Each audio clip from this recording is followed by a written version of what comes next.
ಸಮಸ್ತ ಕರ್ನಾಟಕ ಜನತೆಗೆ ನಿಮ್ಮ ಕಾನೂನು ಸಲಹೆಗಾರ ಜೀವನ್ ಕುಮಾರ್ ಮಾಡುತ್ತಿರುವ ವಂದನೆಗಳು. ಇವತ್ತು ಈ ವಿಡಿಯೋ ಮಾಡ್ತಿರೋ ಉದ್ದೇಶ ಏನು ಅಂದರೆ, ನನ್ನ ಫೇಸ್ಬುಕ್ ಅಕೌಂಟ್ನಲ್ಲಿ ನನ್ನ ಒಬ್ಬ ಕ್ಲೈಂಟು ನನಗೊಂದು ಪ್ರಶ್ನೆ ಕೇಳಿದರು. ಸರ್, ಸುಮಾರು 15 ವರ್ಷಗಳ ಹಿಂದೆ ನಮ್ಮ ಪಿತ್ರಾರ್ಜಿತ ಆಸ್ತಿಯನ್ನು ಮಾರಾಟ ಮಾಡಲಾಗಿದೆ. ಆ ಆಸ್ತಿನ ಇವತ್ತು ನಾವು ವಾಪಸ್ ಪಡಿಬಹುದಾ?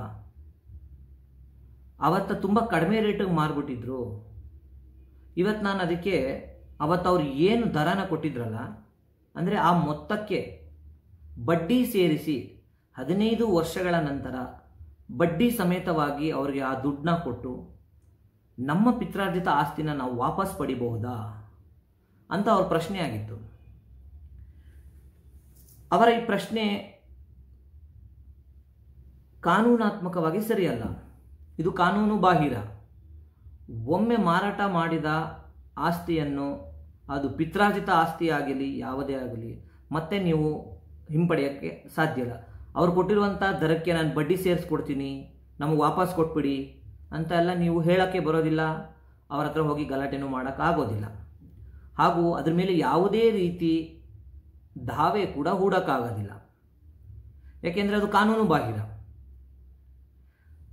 ಒಂದು ಪಕ್ಷ ನೀವು ನಿಮ್ಮ ಪಿತ್ರಾರ್ಜಿತ ಆಸ್ತಿಯನ್ನು ಯಾರು ಪರ್ಚೇಸ್ ಮಾಡಿದ್ರಲ್ಲ ಅವರ ಬಳಿ ಹೋಗಿ ಇಂದಿನ, ಅಂದರೆ ಇವತ್ತಿನ ಮಾರ್ಕೆಟ್ ಪ್ರೈಸು ಏನಿದೆ ಆ ದರವನ್ನು ಕೊಟ್ಟು ಮರಳಿ ಪಡೆಯಬಹುದು. ಅಂದರೆ ನಿಮಗೆ ವಾಪಸ್ಸು ಸೇಲ್ ಮಾಡ್ಕೊಳ್ಳೋ ಥರ. ಅದನ್ನು ಬಿಟ್ಟು ಇಲ್ಲ ನಾನು ಅವ್ರ ಮೇಲೆ ದಾವೆ ಹೂಡ್ತೀನಿ, ಇದು ನಮ್ಮ ಪಿತ್ರಾರ್ಜಿತ ಆಸ್ತಿ, ಇದು ನಮಗೇ ಸೇರಬೇಕಾದ್ದು ಅಂತ ಯಾವುದೇ ರೀತಿ ಕೇಸ್ ಹಾಕಕ್ಕೆ ಬರೋದಿಲ್ಲ. ಒಂದು ವೇಳೆ ನಿಮ್ಮ ಪಿತ್ರಾರ್ಜಿತ ಆಸ್ತಿ 15 ವರ್ಷಗಳ ಹಿಂದೆ ಮಾರಾಟ ಮಾಡುವಾಗ ತಾವು ವಯಸ್ಕರರಾಗಿದ್ದು, ಅಂದರೆ ನೀವು ಆವಾಗ 18 ವರ್ಷ ಮೇಲ್ಪಟ್ಟ ವ್ಯಕ್ತಿ ಆಗಿದ್ದರೆ, ನಿಮ್ಮ ಸಹಿ ಇಲ್ಲದೆ ಅವರೇನಾದರೂ ಮಾರಾಟ ಮಾಡಿದರೆ, ನಿಮಗೆ ತಿಳಿಸದೆ ಮಾರಾಟ ಮಾಡಿದರೆ, ಆಗ ನೀವು ಕಾನೂನಾತ್ಮಕ ಹೋರಾಟ ಮಾಡ್ಬೋದು.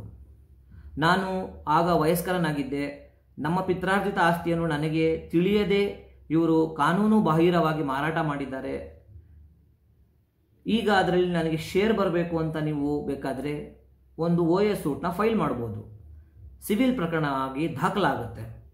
ಅದನ್ನು ಬಿಟ್ಟು ನಾನು ಅವರಿಗೆ ಅವತ್ತಿನ ದರಕ್ಕೆ ಕೊಟ್ಟಿರುವಂತಹ ಬಡ್ಡಿ, ಆವತ್ತಿನ ಅಮೌಂಟ್ಗೆ ಕೊಟ್ಟಿರುವಂಥ ಅಮೌಂಟ್ಗೆ ಬಡ್ಡಿ ಸೇರಿಸ್ಕೊಡ್ತೀನಿ ಅಂತೆಲ್ಲ ಹೇಳಕ್ಕೆ ಬರೋದಿಲ್ಲ. ಈ ರೀತಿ ಸುಮಾರು ಜನ ತಪ್ಪಾಗಿ ಮಾಹಿತಿ ತೊಗೊಂಡಿರ್ತಾರೆ. ಇಲ್ಲ ನಮ್ಮ ಆಸ್ತಿ, ನಮ್ಮ ಪಿತ್ರಾರ್ಜಿತ ಆಸ್ತಿ ನನಗೆ ಗೊತ್ತಿಲ್ದಿರ ಮಾರಾಟ ಮಾಡಿಬಿಟ್ಟಿದ್ದಾರೆ ಅಂತ ಸುಮ್ಮನೆ ಸುಳ್ಳು ಕೇಸ್ ಹಾಕೋದು. ಈ ರೀತಿ ಸುಳ್ಳು ಕೇಸು ದಾಖಲೆ ಮಾಡಿದ್ರೆ ನ್ಯಾಯಾಲಯ ನಿಮ್ಮ ದಾವೆಯನ್ನು ವಜಾ ಮಾಡೋದರಲ್ದಿರ ನಿಮಗೆ ದಂಡ ಕೂಡ ವಿಧಿಸೋ ಸಾಧ್ಯತೆಗಳಿರುತ್ತೆ.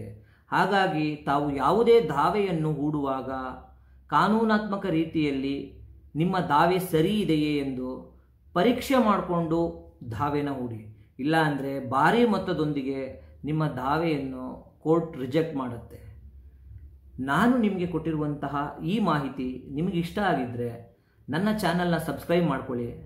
ಹಾಗೂ ತಮ್ಮ ಯಾವುದೇ ಕಾನೂನಾತ್ಮಕ ಸಮಸ್ಯೆ ಇದ್ದರೆ ನನಗೆ ಕಾಲ್ ಮಾಡಿ ನಿಮ್ಮ ಸಮಸ್ಯೆಯನ್ನು ಬಗೆಹರಿಸೋಕ್ಕೆ ಪ್ರಯತ್ನ ಮಾಡೋಣ. ನಾನು ಸಿವಿಲ್, ಕ್ರಿಮಿನಲ್ ಹಾಗೂ ಫ್ಯಾಮಿಲಿ ಮ್ಯಾಟರ್ಗಳನ್ನು ಹ್ಯಾಂಡಲ್ ಮಾಡ್ತೀನಿ.